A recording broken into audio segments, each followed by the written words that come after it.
The thoughts, opinions, and general overall shades thrown on High at 9 News are those of the individual speakers and not those of High at 9 News, its audience, or its advertisers. The statements made do not constitute medical, legal, or financial advice, and for advice tailored to your specific situation, please consult with a licensed professional.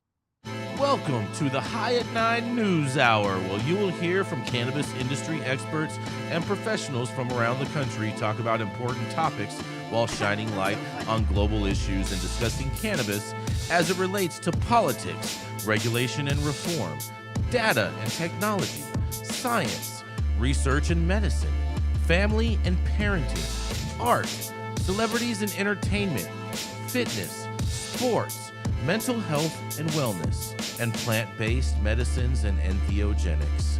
Together, we are building a stronger community, fighting the stigma and creating change. With your hosts, Jason Beck and Rico Lamitte, joined by special industry expert correspondents from around the country, and daily antics brought to you by Cannabis. Coming to you live every Monday through Friday at 9 a.m. Pacific Time and high noon on the East Coast. And thank you all for getting high at 9 with us.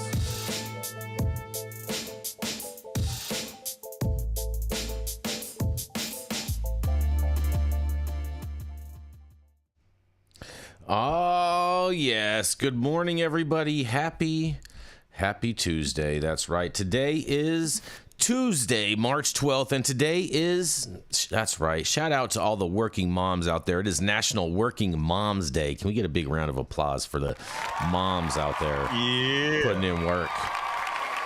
That's right. Yes. It's also National Scallops Clams Day. Rico. I don't do shellfish. Mm-hmm. National Plant a Flower Day. And, of course, it can't be Working Moms Day and National Scallop Clams Day without it being the National Girl Scouts Day, you guys. It's all shout out to all the Girl Scouts out there, all those cookie sellers. Oh, boy, yes. Thank you for joining us and getting high at 9 with us. That's also high noon on the East Coast. And please remember to like, share, and subscribe to us on all social media platforms. You can look down below on your screen to see exactly where we live on the internet. And we are live every Monday through Friday on YouTube, Rumble, Twitch, Twitter, Instagram, Facebook, and on our very own website at www.highat9news.com. But kicking it off first, we have the dope dad himself, the Mr. Happy Cabbage Patch, who is constantly doing the running man when he's on his sales calls. That's right, it is none other than the dope dad himself, Mr. Rico Lamitte. Thank you, Jason. I got a very interesting one for us today. Oh, boy. Can't wait. All right, so the Biden administration's latest attempt to make American people and public care about more of the most uninspiring presidential election cycle of all time. Apparently, there's a beef brewing behind the scenes between federal agencies for and against cannabis rescheduling. For some reason, I just got a hunch that this beef is going to boil over sometime late summer, just in time for Big Papa Biden, the coolest of cooler heads, to dead the whole thing with a big decisive announcement that'll unite a divided Democratic Party and solve all of Americans' problems all at once. Sometimes I really hate myself. The Wall Street Journal's Sadie Gurman reported this weekend that President Joe Biden's recent push to ease cannabis restrictions has sparked tensions within the DEA. And that potential reclassification of the plant is recommended by the Department of Health, and as recommended by the Department of Health and Human Services, has prompted vocal objections from some federal officials who believe the move to be half-baked. Yeah, they use that because the Wall Street Journal is so in touch. Wow. Some people in Joe Biden's White House are banking on more cannabis restrictions being lifted ahead of the election cycle, in dire need of younger voter support. The 46th president's latest advocacy came during last week's State of the Union address, where he touted his efforts to expunge marijuana possession convictions to soften cannabis sativa classification under federal law. Under prompting from the White House, the Department of Health and Human Services last year recommended removing marijuana from the nation's most restrictive category of drugs, Schedule 1. Cannabis has been on Schedule 1 and has been a Schedule 1 narcotic for over 50 years now, alongside heroin and LSD. Downgrading the drug to Schedule 3 or even descheduling altogether piqued the interests of wary cannabis community and also many younger voters. But according to the Journal's report this weekend, some counterparts within the DEA remain resistant, saying cannabis's medical benefits remain unproven and that it has a high potential for abuse. Officials at the DEA, which is the final say on the designation, remain concerned about modern cannabis strains that they say can be many times as potent as those common years ago. And some agency officials think more research is needed about the long-term effects on people's health. DEA Administrator Ann Milgram said it plainly this weekend in a one-line answer to Journal's request for updates. The DEA is continuing its review. That's it. She declined to elaborate. All the while, HHS officials in recent weeks have asked the Justice Department Office of Legal Counsel to weigh in on legal issues relating to moving cannabis to a less restrictive status. Representatives for the Justice Department and White House also said the matter remained under review while declining to comment further to the Journal. A federal move to reclassify marijuana as a less dangerous drug will mark a seismic shift, removing burdens from the industry, including by potentially opening access to banking services and reducing or eliminating criminal penalties for possession. Public polling data has shown that younger adults have been particularly supportive of liberalizing cannabis policies. Biden will likely need commanding support among these voters in November. Coincidence? I think not. Voters under age 30 preferred Biden over Donald Trump by 25 percentage points in 2020, according to AP VoteCast, a big survey of people who voted that year. But the gaps appeared to have narrowed considerably. Most recent figures show Biden leading by only 10 points among voters under 30 in a Wall Street Journal poll conducted last month, 50% to 40% in a head-to-head test match against Trump. HHS in August recommended the DEA reschedule cannabis to level 3 drug alongside testosterone and ketamine, a move hailed by Democrats as the first step in lessening what they see as harm caused by draconian pot laws. Federal scientists said in their recommendation that marijuana is not as vulnerable to abuse as other controlled substances, and it has some therapeutic benefits that are backed by science and produces less serious outcomes than other drugs, even though it can cause dependence. The DEA, according to rules created by Congress, can only reschedule marijuana if it has scientific proof of its medical effectiveness. And just 3 years ago, former DEA Administrator Timothy Shea, who served in Milgram's role at the end of the Trump administration, said that the science does not support rescheduling of marijuana, and doing so would harm public health and safety. Gurman's weekend news seemed to send short-term chills down the spines of antsy Wall Street traders and analysts who recently had been bullish on the prospect of looming order to reschedule. Morningstar.com reported that Advisor Shares, Pure U.S. Cannabis, a popular exchange-traded fund, or ETF, tracking cannabis stocks, was down 5.5% at Monday's closing bell, a move many attribute directly to this article being released. And then yesterday evening, the DEA had the nerve, they had the gall to post an infographic map on their front page of their website, getsmartaboutdrugs.gov, exposing data linking children's emergency department visits and hospitalizations tied to Delta 8, Delta 9, or any THC-related incidents through news reports to date. A map that was drawn up and cited by the most infamous prohibition group in the game, Smart Approaches to Marijuana, an outfit led by cannabis industry's public enemy number one, Kevin Sabet. Now, I ain't gonna act like I know Ann Milgram or the DEA or what they're thinking at this point, but I'm sure President Biden's ruffled as many prohibitionist feathers in the agency for pretending to be pro-cannabis as he has actual advocates for pretending to be pro-cannabis. The whole point of the DEA's existence is to enforce heavy-handed anti-drug laws to their fullest extent. The more America moves forward toward legalization, the less job security for them. But I doubt that, Ann Milgram will want to die on the same hill her predecessor under Trump did, especially with the exponential amount of scientific evidence released supporting cannabis as an actual substance of medical benefit over the last 3 years since. Democrats want to maintain that party image of actually caring about scientific research. They got no choice but to or deschedule. Nationwide polls show Democrat support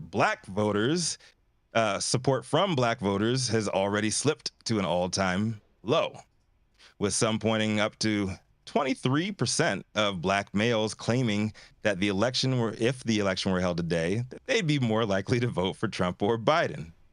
As the resident black male voter in the building, I truly doubt come November that number will be anywhere near as high as 23%, but I don't speak for the rest of my black American brothers, nor will I Can you maybe make some calls, though? Can you make some calls? Sure. I'm gonna go get on the black phone right now. Trump's gonna get on the Obama phone, right? Trump is gonna throw my hat in the air. Yeah, throw my hat in the air. And call all my brothers all in one place. Because we are a monolith. But I mean, if you throw your hat in the air, do you have to wave your arms around like you just don't care too? Is that like part of the signal? No, that's when I call everybody so we start whipping some white ass. So you ever see that video? You talking about a lawn chair on the dock? Because that was good. That was good footage. Let me finish. All right, so I will never hold it against any of my brothers for voting with their own consciences. But losing that key 30 and under demographic is something that I do not see Biden and his campaign taking an unnecessary L on. I said it before and I'll say it again. My prediction is Biden will reschedule or deschedule or legalize in some grand fashion before a single vote gets casted. And I do believe it'll be an October surprise that the Trump campaign will struggle, and I don't think they will be able to overcome. But I also believe that all this internal DEA hatred towards Sleepy Joe is just a bunch of drummed up kabuki theater bullshit. Fake ass drama manufactured to add a little suspense to an otherwise uninspiring election cycle we all are being forced to watch in slow motion.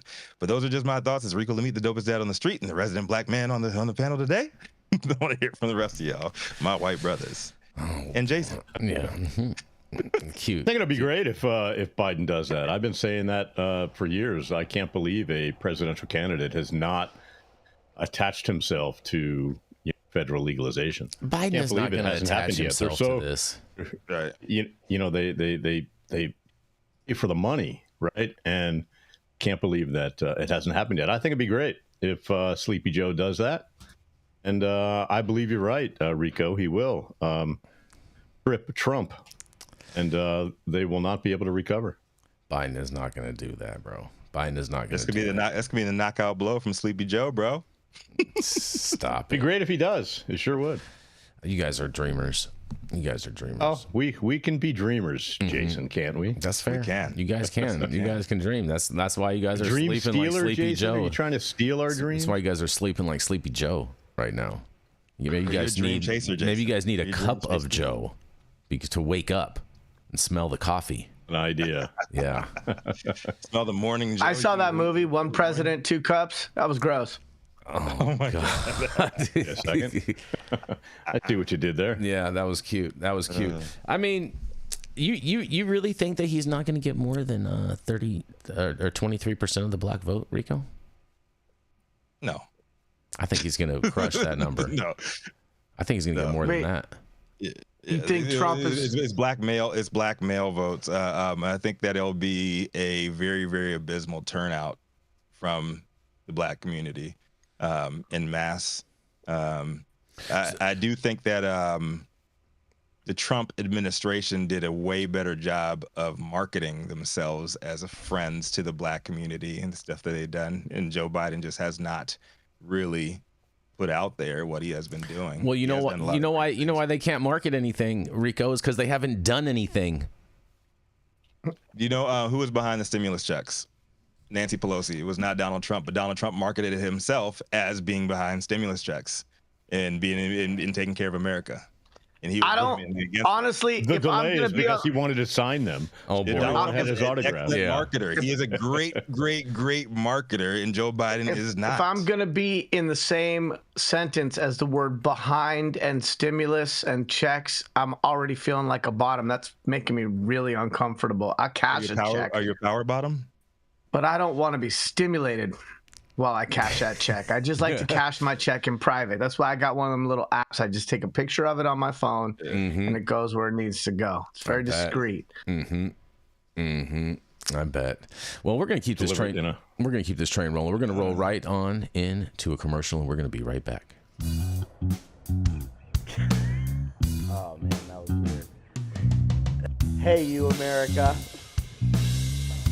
Do I look like Sean Connery?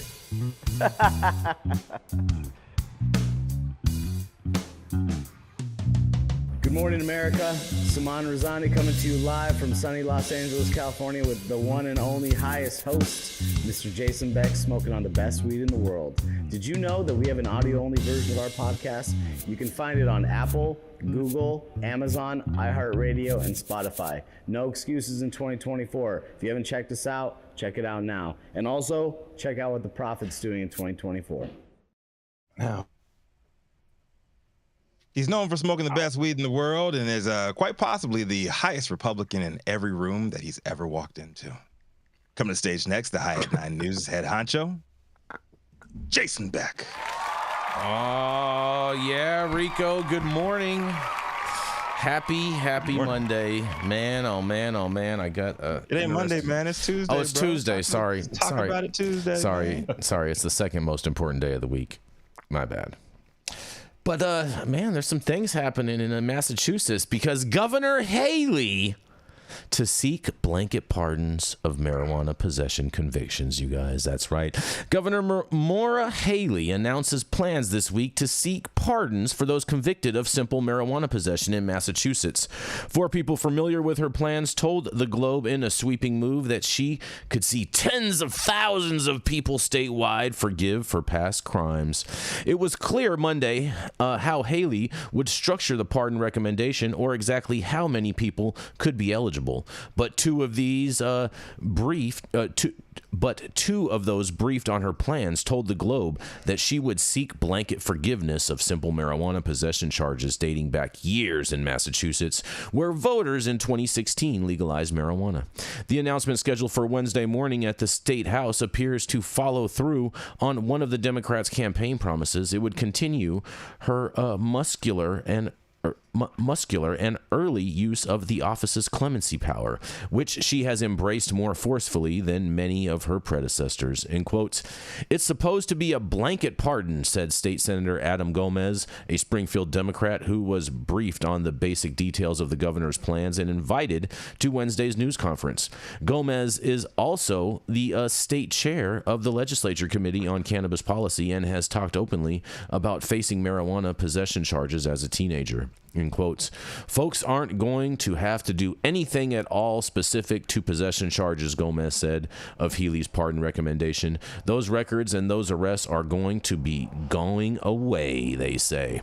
State Representative Bud Williams, a Springfield Democrat, said Healy's aides told him the pardons would cover from March all the way back. Such a move would still likely need approval by the governor's council, which has to approve the governor's pardon and communication recommendations, Williams said. In quotes, "It's a step in the right direction," said Williams, the House chair of the Legislature Committee on Racial Equality, Civil Rights, and Inclusion.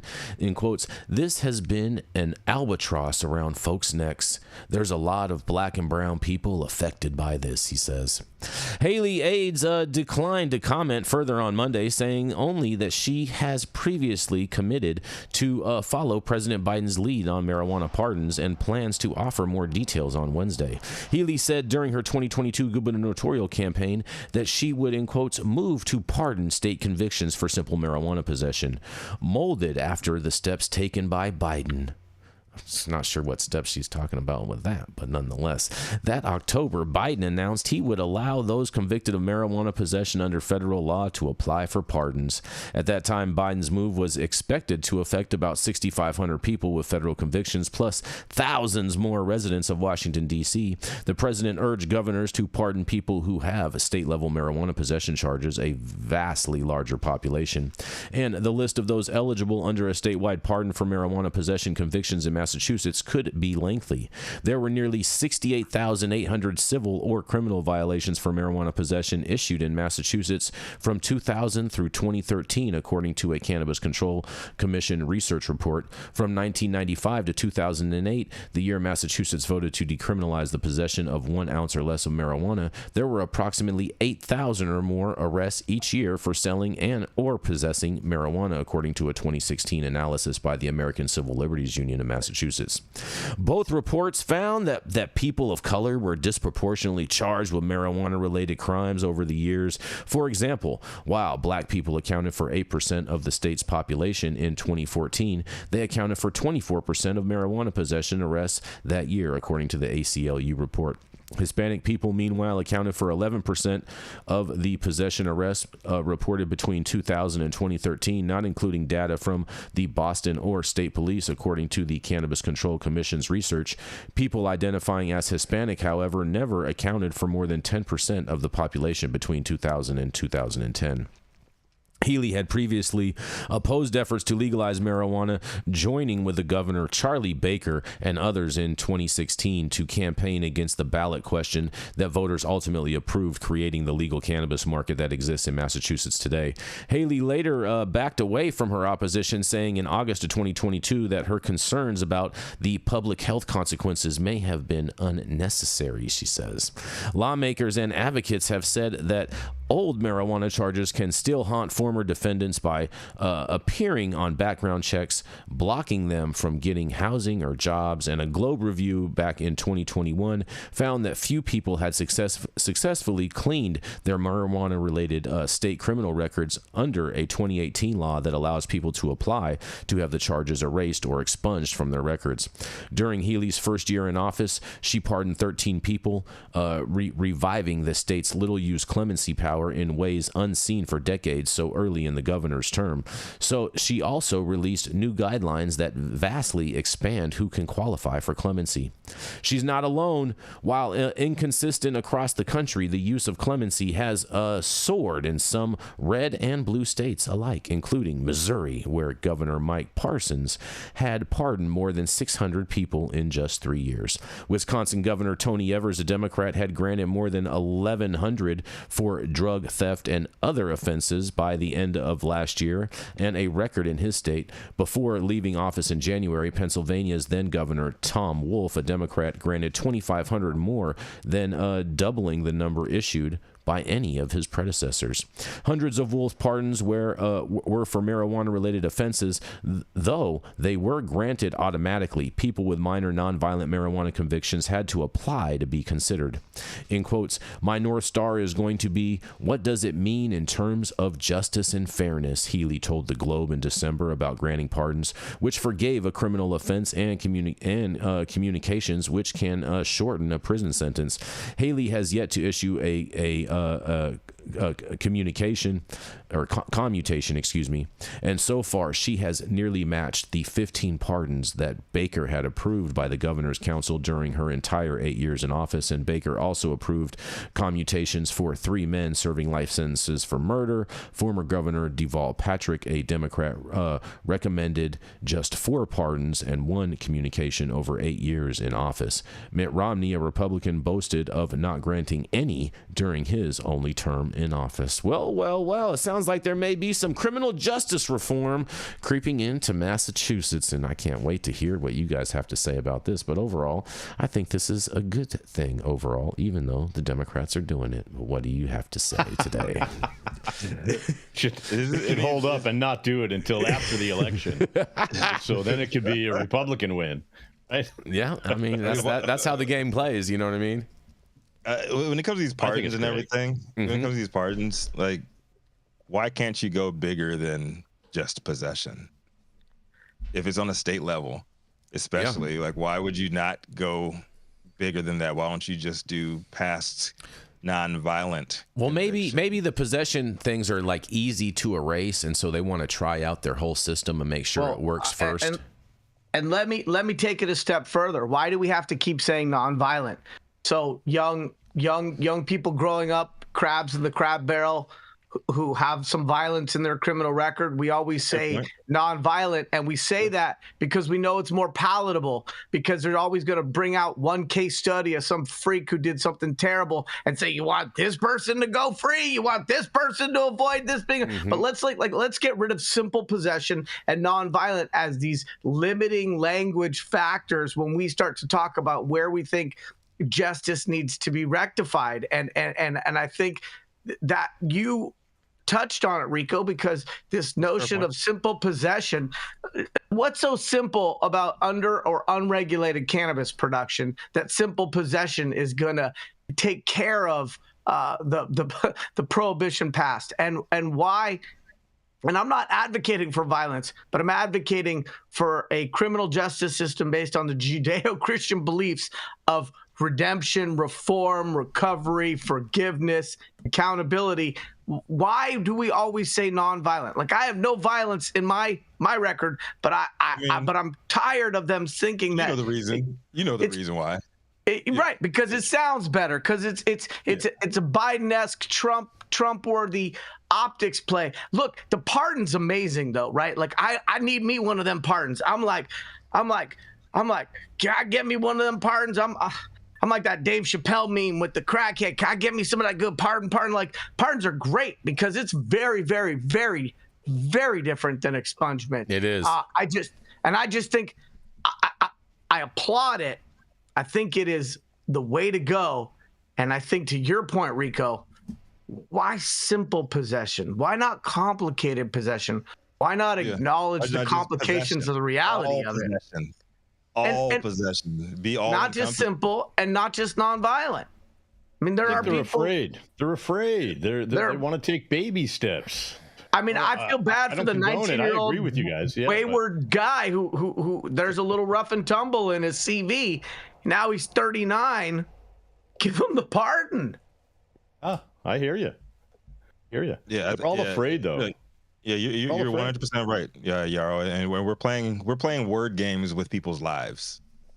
Is what it comes down to. Is that like Scrabble? Yeah, like Boggle. It's Scrabble being played by a bunch of old white men who can't even see what letter is on the board.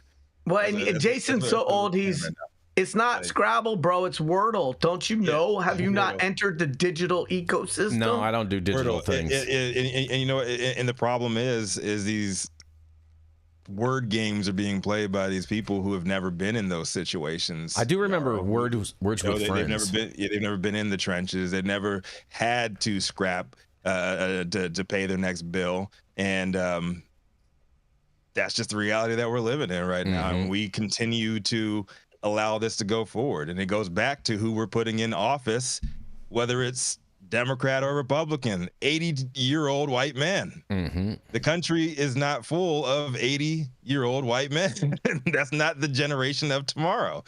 So if we continue to put people who look like what the past looked like in charge, we're going to continue getting results like this, man, and getting these half-assed measures that get nobody the action that they deserve. I do appreciate that this politician changed her mind. And I think that's a beautiful thing. I think we need to leave room for politicians to change their mind, to evolve their perceptions and the way that they address issues. And for us not to think that means they're flip-flopping or that they didn't have a true compass or North Star on their beliefs. Yeah, I agree. But where do we draw the line from? Where do we draw the line from evolution to hypocrisy? Like straight up. Like, where is that line going to be drawn? We all know politicians, they all lie. Well, certainly they all lie, but they go where the money is, right? Maybe she got a big donation from the the pot lobby, and she definitely didn't get that. Definitely didn't get that. She didn't get that. I have a slightly different take on it, which is I don't really care why somebody gets to a better place. All I care is that they get to a better place. And so if their motivation is not pure, but their position becomes more evolved, I'm good with that. That's good enough for me. Yeah. Mm-hmm. Doesn't matter why. It just matters. If Donald Trump comes out tomorrow and said that he wants to free all the cannabis prisoners to get your vote. I think that'll come out a little bit closer to the election as opposed to right now. I don't know if that does it for me because I'm not a single issue voter, but I don't care why he does it because when he does it, he will get some kudos from me. Yeah. Kubrin kudos. Kudos. About cannabis. Mm-hmm. I love it. So, yeah. I'm not, but I really just appreciate, Rico, that you pointed out that simple possession because that word simple is anything but simple. And what it does is it's just such a narrowing and limiting piece of language in there that it would be easy to get caught up in the feel good and not see the portion that still needs to shift and evolve. Getting caught up in the feel good. Speaking of getting caught up in the feel good, we're going to keep this train rolling. We're going to roll right on in to Mr. Todd Denkin, the voice, the golden voice himself, who was the founder of Digipath Labs, but apparently he collected the bag. Founder. I thought you sold it, but I thought you sold it. Your notes, Jason. This is the third time. Still open. He got a bag for his lab, you guys, and now he's trying to get another bag with all of your digital currencies with the Smuggleverse, where you can buy all of your digital dank. That's right. Coming up next, it is none other than Mr. Todd Denkin. Thank you very much. Thank you. Just so everybody knows, Digipath, we're still there. Yeah. You're open for simple testing. You're open for simple testing. And exotic testing as well. Complex. Oh, boy. Yeah, right. Oh, boy. My story today is about an industry I think can change America, and that's hemp fiber. Hemp fiber market to hit over $50 billion by 2028. A report indicates the hemp-derived fiber market is growing exponentially. Business research company, a global market research and consulting firm located across the globe, updated its reports with the latest data on hemp fiber for 2024, and projections are up to 2033, and they look very promising. Business research companies Fiber Global Market Report 2024 was published last week and provides a comprehensive source of information that covers every facet of the market. According to the TBRC's market forecast, the hemp fiber market size is predicted to reach $50.38 billion in 2028, a compound annual growth rate of 35%. Growth in the fiber market is due to increased legalization to cultivate industrial hemp. The Asia-Pacific region is expected to hold the largest hemp fiber market share. Major players in the hemp fiber market include Shenyang Beijing, Alpha Holding BV, Plains Industrial Hemp Processing Limited, Industrial Hemp Manufacturing LLC, and Hemp Oil Canada Incorporated. Report reads, I quote, hemp fiber refers to one of the robust members of the family of strong natural fibers, which are generated from the cannabis family's plant. Plant stem is made of long strands and are used to make hemp fabric. By using a technique called retting, these fibers are extracted from the bark and spun together to produce a continuous thread that can be woven into textiles. The report also identifies what parts of the plant are typically used in hemp fiber process. Quote, the main types of hemp fiber are long bast fibers and short core fibers. Long bast fiber hemp market refers to the soft woody fiber obtained from the stems and is used for textiles and cordage, the report continues. Different sources include organic and conventional and are used in food, beverages, personal care products, textiles, pharmaceuticals, and other applications. Researchers divided hemp market segments out the following parameters. Type is the long fibers or the short fibers. By source, organic or conventional. By application, food, beverage, personal care products, textiles, pharmaceuticals, and other applications. And then by geography, and it is segmented into North America, South America, Asia Pacific, Eastern Europe, Western Europe, Middle East, and Africa. Every day, people are finding more uses for industrial hemp for industrial hemp refer to the works of Jack Herrera, the emperor of hemp. Architects, for instance, are increasingly relying on hemp as a cleaner, more efficient replacement for traditional home construction materials. Recently published article by The Cool Down detailed how hemp can be transformed into a material called hempcrete. Hempcrete is a carbon negative building material made out of hemp, which is increasingly being used in place of concrete. Biocomposite material is created from hemp shiv, the woody core of hemp stalks, and mixed with a binder such as lime powder and water. The result is a tough, adaptable material that can be mixed with varying proportions of hemp and lime depending on its intended purpose. It is constantly proving to be useful in making of other materials. Wisconsin-based hemp battery manufacturing company, for instance, created a goal to hire former employees of Energizer. Wisconsin-based Wisconsin Battery Company makes batteries out of hemp instead of graphene for use in devices like hearing aids. Earlier this month, WinBat announced that it acquired 17 acres of land in Portage Industrial Park to develop its battery plant, according to a December 21st, 2023 press release. Last October, a variety of hemp plant genetically modified to produce little to no THC was approved by the United States Department of Agriculture as safe to grow and breed on U.S. soil. USDA's Animal and Plant Health Inspection Service released a notice about plants last week, created and submitted by Indiana-based Growing Together Research, a biotechnology company specialized in cannabis, hemp, psychedelics, and agriculture. APHIS regulates the movement of organisms modified or produced through genetic engineering. APHIS found this modified hemp is unlikely to pose an increased plant pest risk compared to other cultivated hemp. As a result, it is not subject to regulation under CFR Part 340. From a plant pest risk perspective, this hemp may be safely grown and bred in the United States. What I think about all of this is that I think all subsidized corn farmers could convert to subsidized hemp farmers, so America can become a manufacturing country again, like we used to be. Not only can hemp contribute to overall health of the land, hemp products are great for the environment as a whole. It creates less agricultural pollution. An acre of hemp requires half the water needed to grow an acre of corn. The dense growth pattern of hemp discourages unwanted weed growth. The hemp plants have few natural enemies. All of this means less fertilizers, herbicides, pesticides, less irrigation, less soil damage, and the greater ability for farmers to maximize productivity. Because on average, it costs about $400 to plant an acre of corn, a return of a whopping $600. Meanwhile, hemp costs about $15,000 an acre to plant, and it returns about $280,000 per acre. It can literally change our entire economy. Hemp is also the largest biomass producer on the planet. It outgrows biomass of corn. Corn does about 4 tons of biomass per acre.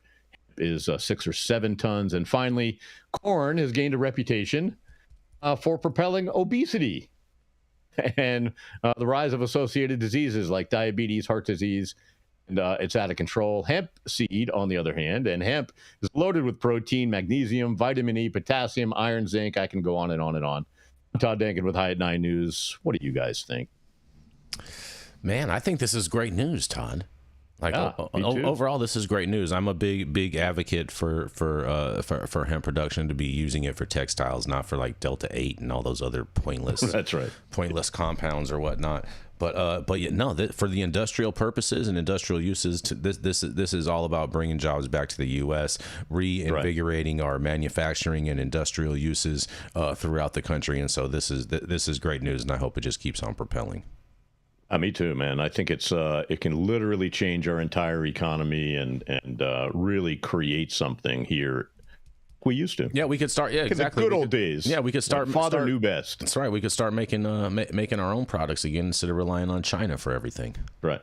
Well, and I think the biggest opportunity is if we can quickly change our local building code standards to include things like hempcrete and some of these building materials that have been around for more than a minute, but are sometimes not able to be used because those building standards haven't been updated or modified. Another good example of that with building standards are catching rainwater runoff and then using it for irrigation. You'd be surprised at the number of cities that don't have coherent regulations to allow people to do that. And so it's not just about these innovations with hemp. It's also about making sure that we have a lane for those to be commercialized and to be used by the widest swath of people possible. And so that starts with changing some of these building codes and making sure that we can use these safer, more green, more sustainable building products. I want to have a day where I can have people come over to a house, and Heather and I have had custom made here in the wine country, and be like, yeah, come to my weed house. And I won't make that distinction between cannabis and hemp. And I'll let the noobs be like, what? You made your house out of weed? I'm like, yeah, the gingerbread house was already taken, so I made it out of weed. And so if we can get those building standards changed to allow for some of these natural products, we win. And if we can't, there are other countries that are going to do it before us, and we won't be able to take credit for some of the innovation that we could otherwise. Are we going to be able to reverse some of these or overcome some of these subsidies for legacy materials? I don't think switch it over. Soon. I don't think all they gotta do is change. I don't think we're going to see that anytime soon. I want them to. Hold on a second. I don't mind nursing off of subsidies. I'm like a little hummingbird to the sugar water. Like, I don't think subsidies are the worst thing. You show me an industry that hasn't benefited from some government support. I can't find it yet. So I think if we think about those subsidies, social equity, cannabis. No taxes for the multinationals. I mean, come on now. I'll give you the red version of it all day. And so I think that if we look at some of these building materials, building materials, unfortunately, there was a period of time from probably the 30s to the 2003s where building materials were really toxic, and not just asbestos, but PCBs and certain things in the tubing and the pipes. And so I think we just need to recognize that, subsidies aside, we can have a much cleaner, healthier construction industry. The truth is, indoor air quality tends to be 2 to 3 times worse than outdoor air quality. And a lot of that has to do with the materials we're ensconcing ourselves in order to be rain-free, warm, whatever it is that we're trying to protect ourselves from. So if we can get some cleaner building materials, it's not just this notion of the sustainability and the biomass and the acreage in the fields and less pesticides and yada, yada, yada. We can make America healthy again, because the food we eat and the building materials we surround ourselves with haven't really been keeping us healthy, right? So I love this notion of hemp as a construction material, and I think we are just scratching the tip of what that can be and how innovative that can be in the way that we build residential. Just the tip, huh? Yeah, I got to tell you, man. Since we started my my hemp clothing company almost 5 years ago. It was crazy. Like during COVID, when everything was shut down, I only wore my hoodies, and the first time I took it off, I caught COVID. You took off your propellant. Your I took off my hoodie, and I caught COVID. It's like giving. It's a great testimonial for your website. Yeah, it's like giving. The benefits are crazy, bro. It's like giving. I mean, look, if we look at the 3 best textiles, they're all coming from Mother Nature: cotton, silk, and hemp, right? Yeah. And so there's definitely room for it. It's far more durable. I was gonna say, the durability. It is antimicrobial. And then the fact that it's not going to get you sick. It's flame retardant. And these are like none of the things that we even advertise. We don't even go like the full like woke or the foo-foo route when we do that. But those are just added benefits. You know the problem. Better material. You know hemp's problem. Material to use. You know hemp's problem. What's that? You know hemp's problem. What is hemp's problem? They don't have a jingle. All right, cotton has a jingle. Right? Cotton has a jingle, cotton, it's the fabric of our lives. You know what I mean? Hemp needs a jingle. Should write one. We should write a jingle. Hemp needs a jingle. Just saying. And while we work on this jingle, we're going to go to a commercial and we're going to be right back. The Control Tower from Highly Educated has perfected the dab. Utilizing the concept of thin film evaporation, you can waste none of it and taste all of it. The micro texture of the SE pillar increases nucleation at elevated temperatures. And with the tower propelling at 2,600 RPMs, it's certainly the most efficient dab experience to date. The Control Tower from Highly Educated. Whatever you're doing, you guys, make sure you hit that like button. I know we'll appreciate it. You'll appreciate it. And everybody in Cannabis will appreciate it as well. Also, make sure you subscribe to the channel if you've not subscribed already. And all of the articles that we cover on today's show are available on our website at www.highat9news.com. And we look forward to seeing all of you at Hall of Flowers. I'm Jason Beck, and this is Smoky Vanilla. And if you want to feel as good as I look, then you need to get yourself a stretch and smoke with Smoky Vanilla. That's right, baby. I'm Smoky Vanilla with my background in kinesiology. I'm a sports massage therapist and stretch coach. I focus mostly on athletes who have chronic pain or injury due to their sport, or the legends of the chronic in the game, baby. Oh, yeah, you know what it is. We just stretched, and now we're gonna smoke, because you know what it is. That's right. I love intuitively creating a session based on the individual I'm working with. We'll go through a few assessments, look at the past health history, injury, or anything that's still affecting you today, and create a customized session just for you. Let's go.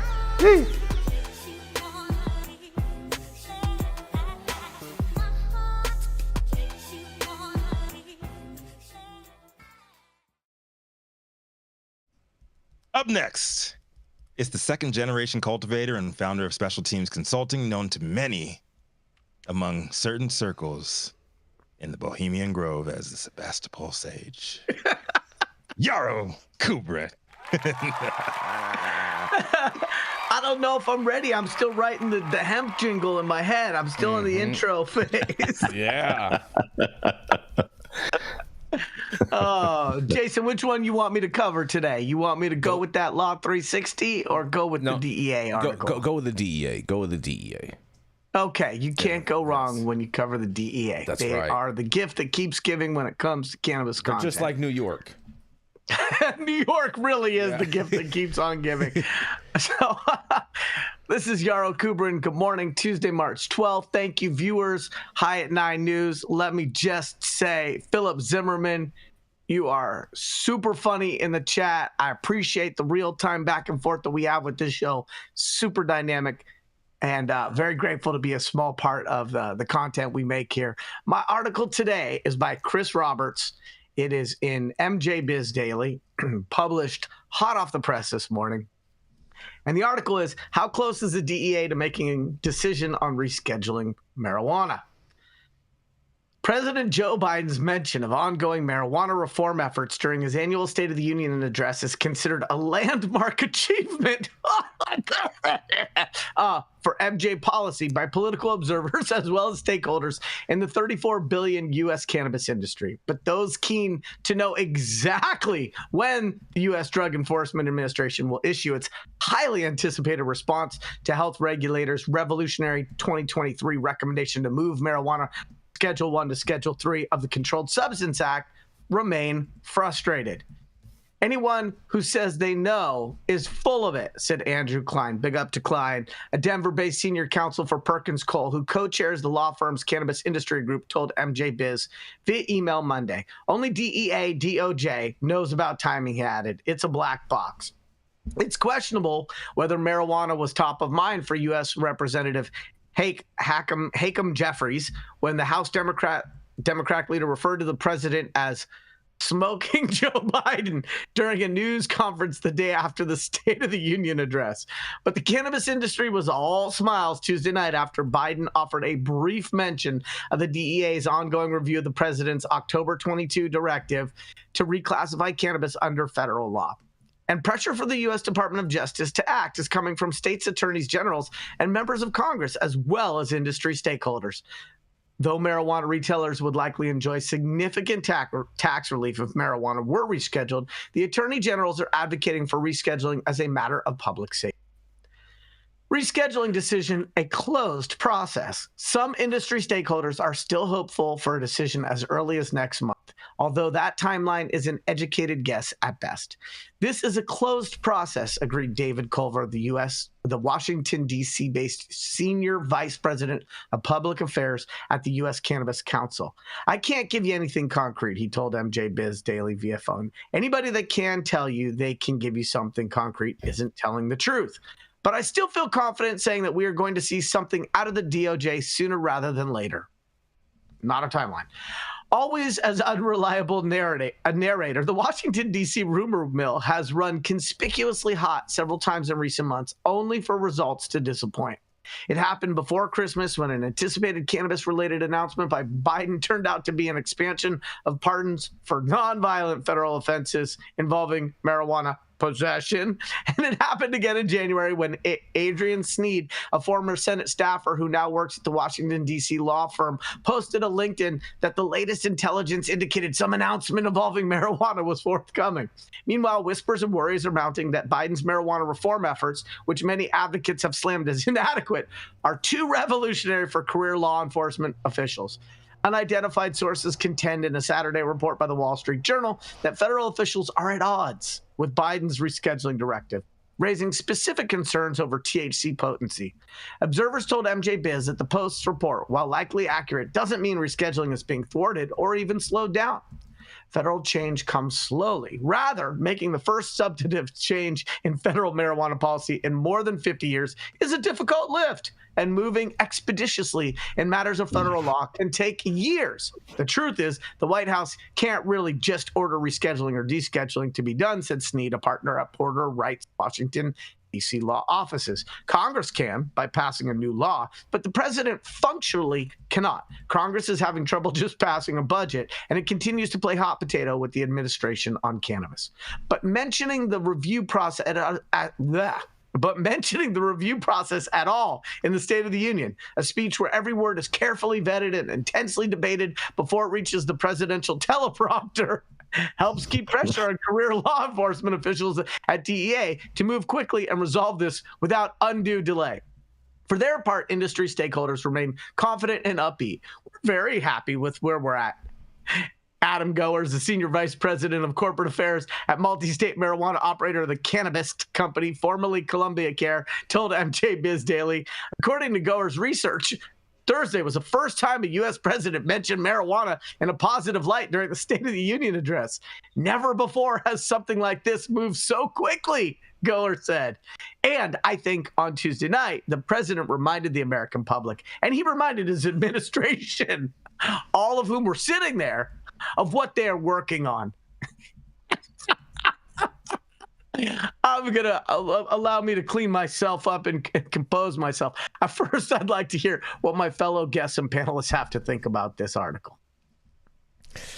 This is more bullshit. This is just more like I love this drummed story. up, I love this story. Suspense. So good. They're just trying to add suspense, man. Exactly. A bunch of just, fact that it's news that he said marijuana, right? I mean, in all fairness, that's news. In all fairness, it's news that he even can still speak.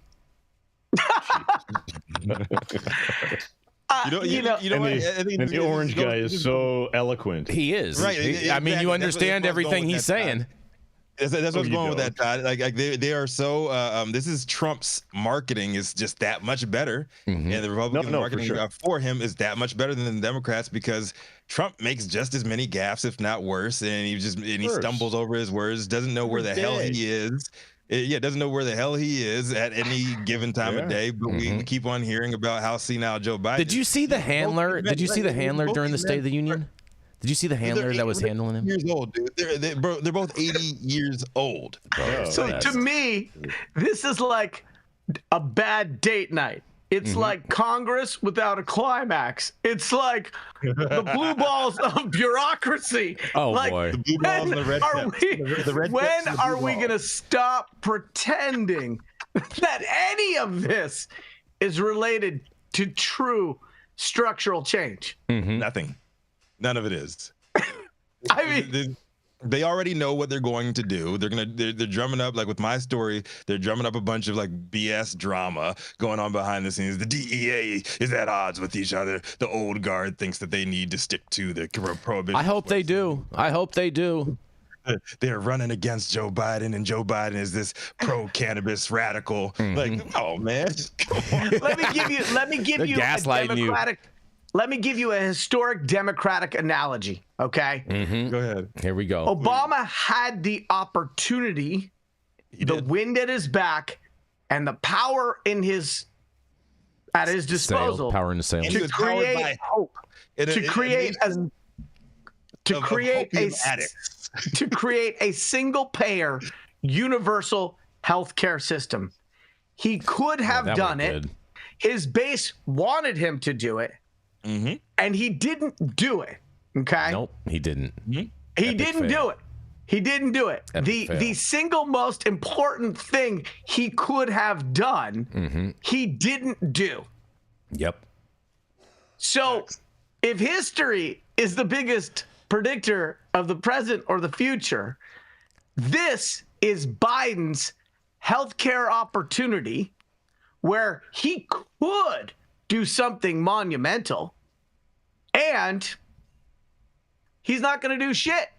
He's going to have his vice president go out there on a stump speech to talk about the nonviolent simple possession and what they've done for those people. Constituents. You know what would be epic? If they came out and before he made the announcement, they said Joe Biden has not been experiencing cognitive decline at all. Every time you see him licking on a cone of ice cream, it's been infused ice cream. He's high. The whole damn time. It's been infused ice cream. He's just been high as shit. His whole presidency just licking on THC infused until the State of the Union. Winning a landslide if that's their messaging. I'll tell you what. Until the State of the Union includes him coming out on stage with a blunt and lighting it up. I really don't care how many times the word is mentioned. Would it have to be a blunt? How many times have you tripped up and fell because you ate too many edibles? How many times you fell off your bike because you were that would have made Joe Biden seem really cool if the White House would have played it off, been like, oh, Joe Biden actually ate some Hunter's gummies, and all of a sudden, he fell off his bike. He would have made him seem way cooler. Some of Hunter's gummies. Yep. So now you don't like people who do drugs, or you do like people who do drugs? I'm just saying. I'm just saying. It would have been Hunter's gummies. Is all that I'm saying. I couldn't it have been somebody else's gummies? I feel like he would have reached across the aisle and it would have been one of the Trump children's gummies. I feel like maybe Biden's plug is is Trump Jr. because those kids don't really have real jobs, right? Oh, they're just in that nepotism lane. So they got to have a little bit of a side hustle, and probably selling gummies to old men in Washington, D.C. qualified. I think Trump and Biden's kids are both on the same substances. All you guys are crazy. We're going to a commercial. We're going to be right back. Donald Jr. in a press conference. Yeah. What I think about my dad.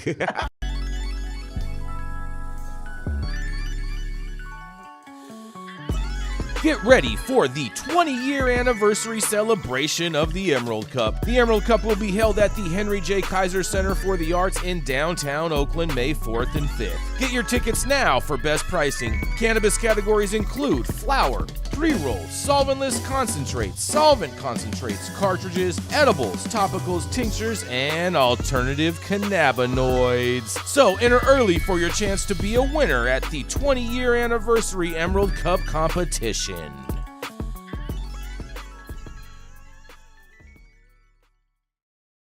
All right. SoCal. All right, you guys. So, Saman was supposed to join us today, but he is over in Spain right now, and apparently his internet wasn't strong enough to be able for him to deliver this story.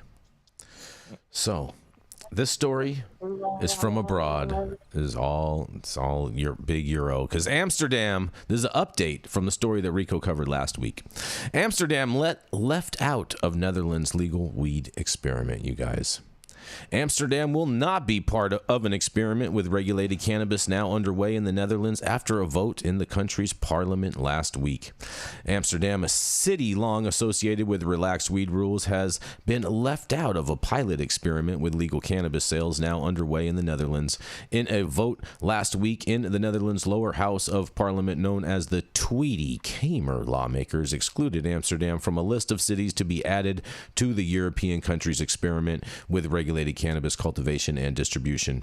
The Tweede Kamer also voted against an attempt by conservative lawmakers to halt the experiment, which would be expanded this summer to 10 cities across the Netherlands. The experiment launched late last year in the Dutch cities of Breda and Tilburg.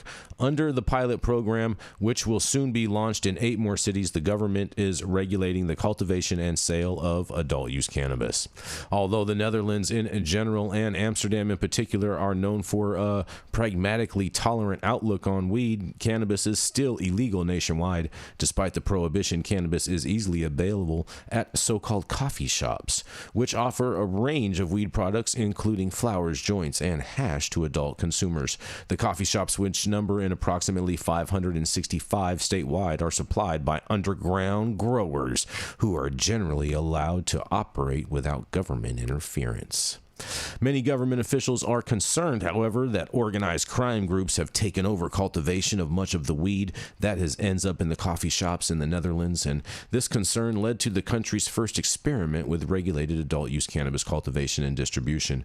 The experiment began in December and is being rolled out in select municipalities under what the government calls a closed coffee shop chain experiment. The initial phase of the experiment is expected to extend for 6 months in as many as 11 cities, and in quotes, during the startup phase, growers, coffee shop owners, transporters, and supervisors will gain experience with the supply and sale of regulated cannabis and its supervision, secure transport, and the use of the track and trace system, the Ministry of Health, Welfare, and Sport said in a statement, according to a report from the Associated Press. And this article goes on a little bit, but in the sake of time, we're going to keep this train rolling. What do you guys think about this? Netherlands. Amsterdam trap is going to be popping. Yeah, it is. This is going to be the most fully developed trap market on earth. Man. Well, I have a few opinions about this. Go for it. The attorney that the article quoted talked about how it had more to do with the conservative party that was in control, and that those people wouldn't want to see this program expanded to the city of Amsterdam. I have a slightly different take on it, which is that city already has a functional, dysfunctional, slightly functional, quasi-functional system in place, and that they are testing out a different system in other cities. But why mess with what has been theoretically working for decades in that city? And I thought it was very funny that the politicians were worried about criminal organizations in the cannabis supply chain. I would love the day when politicians are worried about the criminal influence on political organizations. Like, clean your house, bro. Give me a break, okay? You worried about something? Go clean your own house. Well, because you know there's nothing to see there, right? But I do think that this Amsterdam, because there's an existing system there, it might be nice to see if this newer iteration of a model works in other towns before imposing it on a city that already has had a sort of don't ask, don't tell policy going on for. That's an interesting years. Thought process on that, Yarrow. Very interesting. Try it out in these smaller municipalities that are, you know what I mean? And then that way you can perfect it, get it to work, and then just boom, just slap it in the big city and just pow, there it is. Interesting. We're non-violent. We're only for non-violent offenses, so there's no slapping it in, Jason. Gotcha. That's what we call the good old reach around. That's, you know what I'm saying? That's what it sounds like to me. That sounds like to me. Just pow. I mean, how many of these cities really even experience that robust of a market? I mean, because the overall the Dutch citizens in general aren't like big heady heads, you know what I mean? They're not like, it's mostly a lot of tourism that travels to the Netherlands for cannabis, and mainly Amsterdam. But Well, so let's stress test that presumption. I mean, I don't know that they're not very heady heads or that they don't have a high per capita rate of cannabis they don't. usage. They've came out and said that that's an overall in their society, it's not like a big thing. Well, I think we need to distinguish between it not being a big thing because they've had this robust cafe culture for as long as I can remember, so it doesn't stand out, versus what are the percentage of the population that uses cannabis more than once a month versus how much cannabis does the average citizen consume. I don't know those answers. I would venture they don't know those answers. I would venture that you don't know those answers either.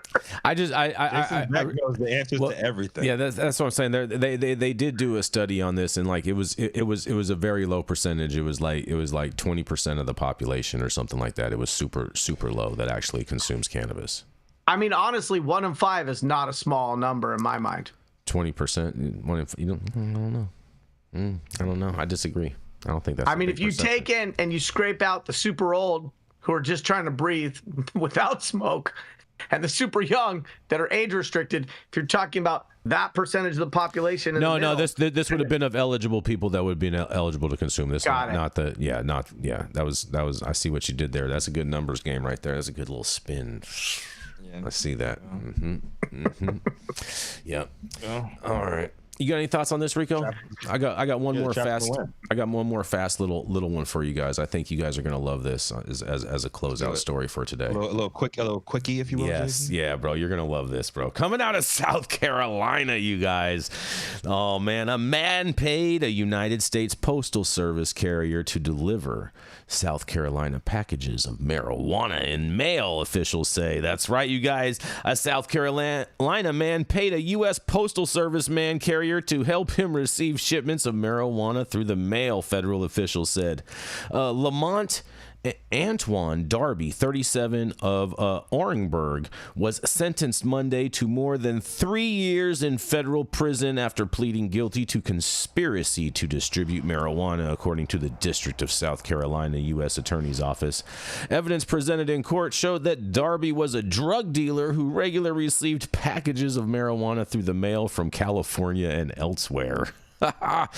Majan Rowland, 31, of Champaign, worked as a city carrier with the Columbia Mail Post and Dutch Fork Station. Testimony said Darby approached Rowland in March of 2022 and asked him to facilitate the delivery of these packages of marijuana.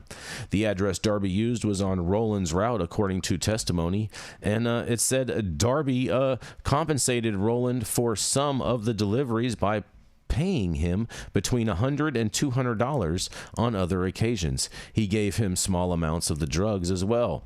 United States District Court Judge Sherry A. Linden sentenced Darby to 46 months in prison or more than 3 years, to be followed by a 2-year term of court-ordered supervision. There is no parole in the federal system, and co-defendant Majan Rowland previously pled guilty and is still awaiting sentencing. This case was investigated by the United States Postal Inspection Service, the United States Postal Service, the Office of the Inspector General, the Richland County Sheriff's Department, and the State Law Enforcement Division's Assistant U.S. Attorney Winston D. Holliday Jr. is prosecuting this case, you guys.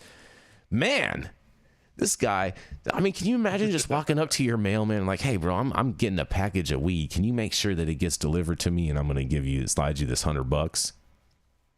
I mean, yeah. Are you serious? Here's the thing, right? I wish this guy had come to me for a little consulting, okay? Because if you're going to hire people from the U.S. Postal Service, you should hire them in the enforcement division of your continuing criminal enterprise. Mm-hmm. Because if you ever need somebody to go postal, you already got them on standby. I mean, this is some real dumbness right here, right? Like, yeah. How do you not think this is going to blow up in your face? I mean, I'm surprised they didn't charge him with bribing a government official, or you're right. They could have done that. Charged us at a whole nother level. Like, this guy only got 3 or 4 years.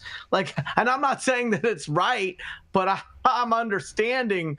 Like, there are just There are more optimized ways to be breaking the law. Hold on, bro, but he only he only paid him like $100, $200. Yeah, that's not fair either. That's not fair. Yeah, if he's gonna how many packages did they say it was? It didn't say, but it just made me feel like he was getting that's what we earned 30 years ago on a unit. Come on, adjusted for inflation under Trump and Biden, $100. Not fair to the post office guy. No, I mean, if anything, they should be like paying him like at least like a week's salary or something, or a gift certificate to a Stretch and Smoke, something.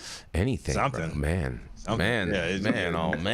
Numbers ain't adding up, man. It's just stupidity, man. This is dumb. So good, bro. The world never disappoints, bro. I feel bad laughing at somebody else's suffering, but I'm also like, there are measures, there are levels, there are gradients to the self-inflicted suffering, and I don't want to take joy in somebody else's pain.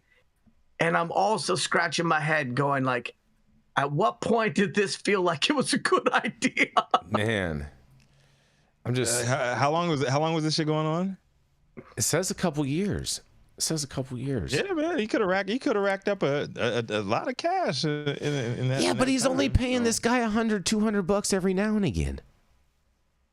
You know, I mean, it's been going on a couple of years, man. It could be like $20,000, $30,000. I don't know. No, bro. He's only paying him a couple $100, bro. Stop it. Yeah, no matter how much paper they made, that 3 or 4 years is gonna make it not worth it. Yeah, that's at all. No, too bad that Nikki Haley dropped out of the race, because I'd love to hear her take on this, knowing it happened under her watch, on her clock, and the trappers down in South Carolina are this dumb. I don't think this guy's a trapper, bro. He's a custy trying to sell. He's definitely a custy. Yeah. He's definitely a custy. Yeah. You ready, Rico? On that note, yes. Thank you all for joining us for yet another episode of High at 9 News. You can catch us live weekdays, 9 a.m. Pacific, high noon on the East Coast. Big shout out to our super fans showing love, getting their comments posted live on the big screen, to our live audience and online supporters catching us across all media platforms, tuning in each day to the headlines of chaos, also known as the developing cannabis industry. To our vetted correspondent team tuning in from all over, bringing us much needed variety of perspective and your respected opinions to the table. To our production team, Cloud Media Partners, all our sponsors keeping the lights on and our AV struggles to a minimum. Big shout out to Adam. I know he's in the back there now that he has come back from his retreat at Demetrius's Wonder Home, where they feathered. Stop the cap. Stop the cap.